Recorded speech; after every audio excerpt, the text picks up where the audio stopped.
What's up, Saber fans? I got another unboxing video for you today. This is a Korbanth Skinnyflex. Now this is of course Anakin's lightsaber from Revenge of the Sith, and I just got this in the mail yesterday, and oh my goodness, it is a beauty. I am so impressed with the quality of this and just the feel of it as well.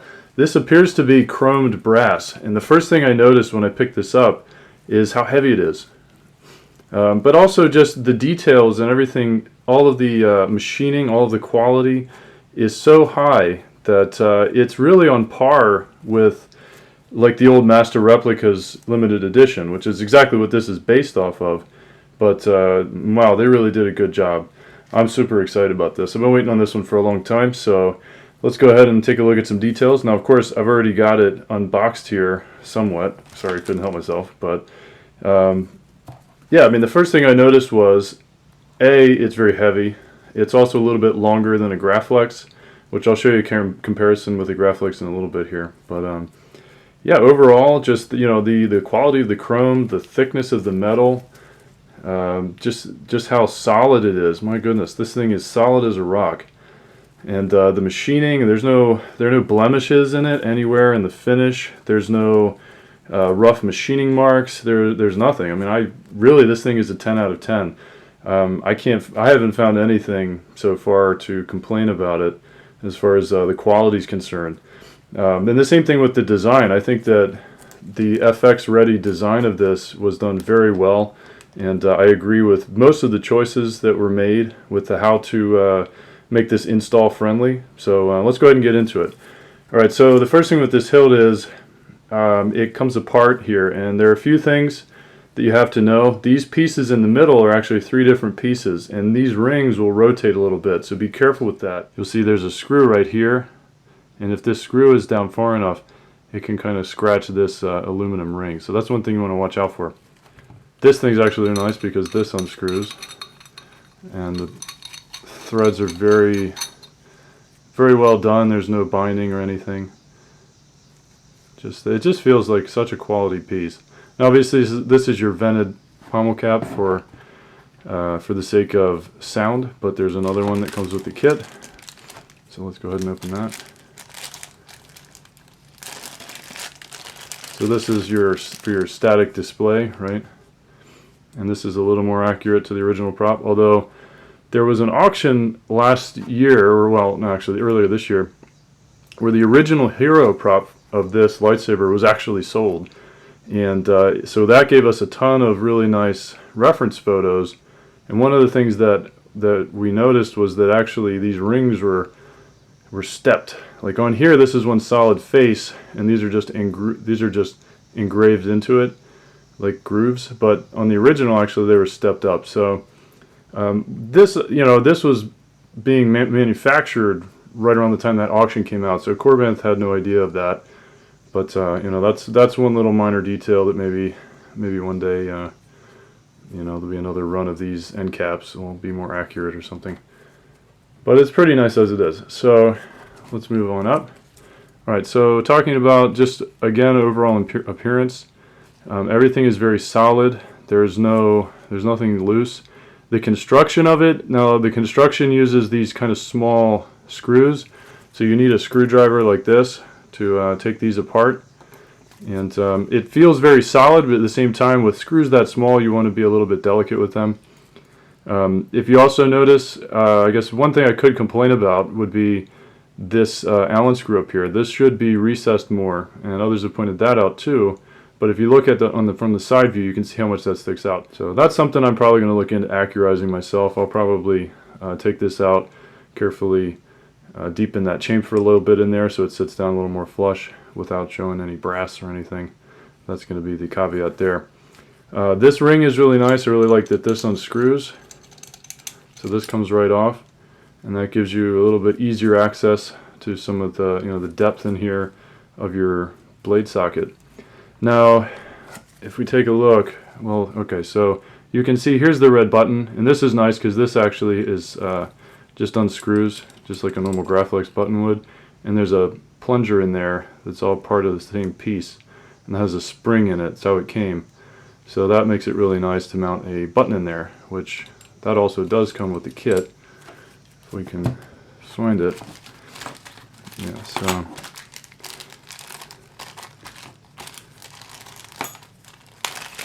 okay, so here are a few of the parts, right? So here's the button. Now this you can mount underneath of the copper button up here. And that makes a really nice little solution. That's very convenient that that's included.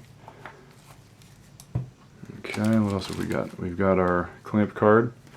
So this is the standard hero style. There is an alternate style of this. Of course, it kind of looks like something out of Tetris that was on display at Celebration many years ago. But that one did not come with the kit. Instead, you only get one option and you get this one. But again, this is what the hero prop had on it. And this is a really nice little piece. So it fits in here very flush, and what's really nice is just, again, just the overall quality here. This part in here right around the clamp, everything matches up and fits so well. They really did a good job with that. I'm very happy there. Okay, so I'm thinking I'm probably going to use a double-sided adhesive tape to hold this on.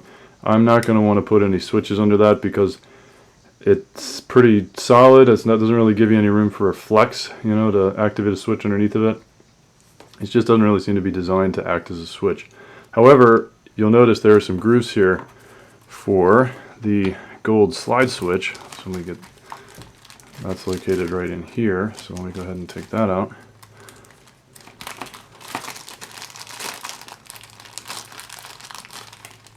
Okay, now this is really nice. This just goes ahead and slips in here, and you can use this to activate. So you can put a activation switch here, auxiliary, whatever you prefer. But again, that looks really nice. Yeah, I'm really impressed with the design. I think this is an excellent solution. And I'll get this assembled, but you'll see there are some springs that you use and some pins to hold them in place. And that is how this assembly is kept, so that it doesn't just keep sliding out. Okay, so one thing that you have to also be aware of is they're not traditional Graflex pins, so there's no hex pattern at the bottom of them. So what I did was I just put some heat shrink on the end of some tweezers, and this allows me to kind of grab them and tighten them up. But I'm not so sure about, if you start swinging this thing around a lot or dueling with it, I have a feeling those will probably come undscrewed pretty quickly. Which also brings me to another point, and that is that just design-wise, one other little critique I could have is the way that the copper eye, it's not a glass eye, it's a copper eye. On this one, right, it's a copper eye piece here. The way that this is designed, this basically just drops right in. There's no threads, there is nothing here to hold that. And of course, right, so there we go. Okay, so that just pops in there, and it's designed so that you could mount a switch under it. But the thing is, how are you going to get the say you want to change the soundboard or something, so you want to take this thing apart, how are you going to take it apart again? If you glue that in there, that's not going to work. So I think what I'm going to do is use some, if I can reach it here, probably use some of this stuff, some double-sided foam tape, which also, this, if you notice, this kind of drops in there a little too deeply. You know, that really should stick out just a little more. So I'm thinking if I use some double-sided foam tape here, that's going to make that height difference up. But also is going to make it so that it's not a permanent install, so I can take it apart if I want to. And one of the things I'm thinking about doing with that, to help facilitate that, is underneath of here, there's no hole under here. This just goes solid to solid area, which is in the blade holder underneath. So what I think I might do is drill a small hole there so that I can then put the foam tape, double-sided foam tape on it with the copper eye, and then what I can do if I ever do want to take that out is just take a little Allen wrench and just hook that in there, and then that'll give me something to kind of pry that copper eye out from the inside. So that's what I think I'm going to do. I think I'm going to use this for the auxiliary switch and the clamp for the activation, just because when you're spinning around a Graflex hilt, if you're right-handed anyway, it's very natural to want to hold this right here and look right where your right finger goes. So if you want to use, lock up or blaster deflection, it makes more sense to me to have the auxiliary switch up here because it's much easier to actuate rather than trying to flick it down here with your other hand. So, okay, so yeah, all right. At this point, I'm going to go ahead and get this thing assembled, and I actually printed out. I just made this today, just something real quick. This is a little grip guide, just because this does not have any holes in it, like unlike a Graflex 2.0. Graflex 2.0 kit would have holes that would help you to line your grips up, but the grips in this kit are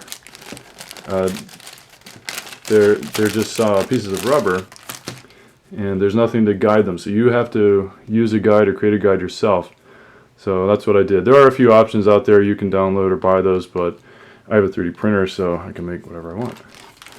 And another thing that's interesting, this actually, the kit comes with 7 grips. You only need 6, but hey, I'll take an extra one, no problem. So yeah, okay, at this point I'm going to get everything assembled, and then I'll finish up the review. Okay, so I've got everything put together now, so we can finally see what this thing looks like in all of its glory. And yeah, it is gorgeous hilt.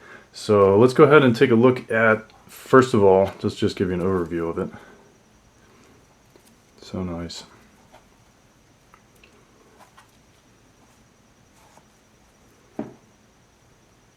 Yeah, they really even got the finer details, like on the end here, on the edge of the clamp card. You can tell they even painted the very edge of the brass clamp card. So like every little detail is there.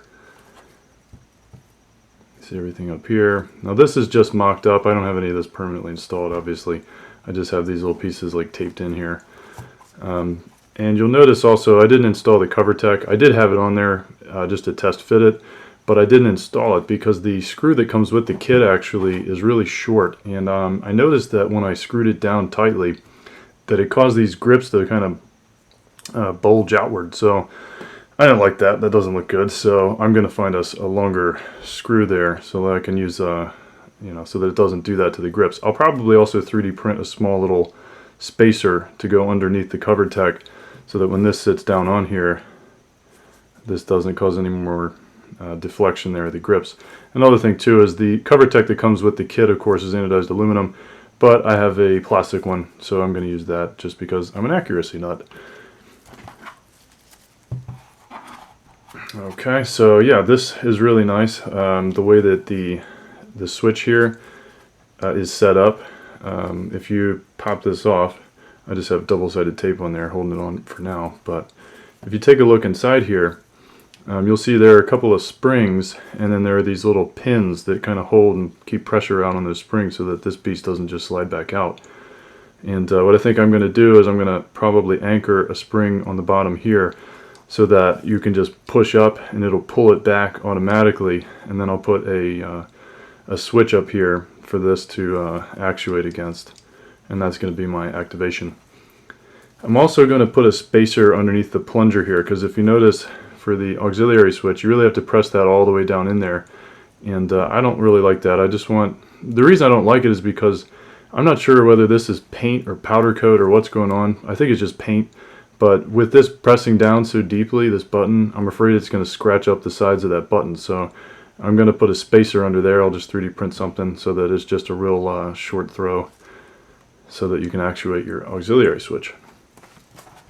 Okay, so yeah, other details, let me think. Well, this is a Revenge of the Sith saber, so obviously I'm going to want to use a bullet tip. I've been waiting to do this for a long time. So that's going to go on the blade, and I'm going to get rid of this little mirror, and I'm actually just going to bore this out deeper so that I can get my new pixel strips to illuminate the tip there a lot better. Okay. I think as far as attaching this, I noticed there was another video that another guy had done, and he actually had glued magnets on here. That's a pretty cool solution. I like that a lot. I might do something like that myself. I just have to figure out whether I want to, use epoxy with magnets, or if I want to try to braze them on or do something else.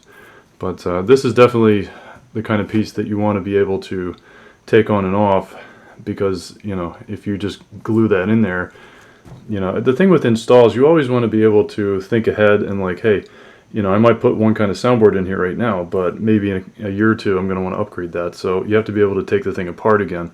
So you always want to come up with smart ideas on things like that. Yeah, so what else? Let's take a look at just comparison size-wise, because that's always nice to see. So, for example, first of all, here's a Tusken Slayer, right? Anakin's Attack of the Clones hilt, and you can see, if I can hold it right, you can see how much shorter, first of all, the Attack of the Clones hilt is, and it's also a little bit thinner. So this is 1.25 inches. I think this is 1 3/8. Don't quote me on that, but I think that's the diameter here on the Revenge of the Sith. It's not as big as a Graflex. A regular Graflex is obviously 1.5 inches in diameter. So this thing, well, that's why it gets its name, Skinnyflex, right? So here's a Graflex. This is a Graflex 2.0 that I have. So first of all, you can see again just the length difference. So the Skinnyflex really is longer, but it's also thinner. So it really does have a whole different look as far as the hilt's concerned. Okay.